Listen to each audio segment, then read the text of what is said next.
How to fix some keys not working on laptop keyboard. Right-click on the Start button and select Device Manager. Find Keyboards in the list and click the arrow to expand it.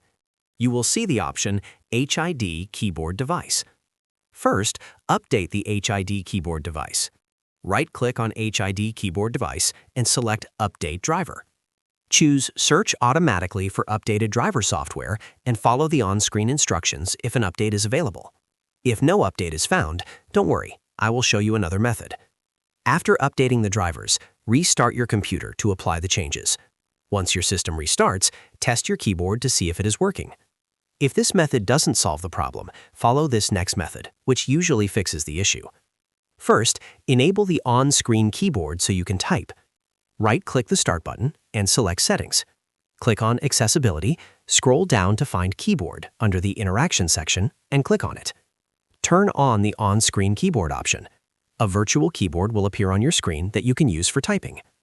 Next, open the search bar and type Run using the on-screen keyboard, then open it. In the Run window, type regedit and click OK. In the Registry Editor, expand HKey Local Machine, then expand the System folder. Next, expand Current Control Set, then Services. Find i8042 PERT and click on it. On the right side, locate Start. Right-click on it and select Modify. Change the value data to 1, then click OK. Finally, close all open windows and restart your computer again. After the restart, test your keyboard to see if the problem is resolved. Your keyboard should now be working properly.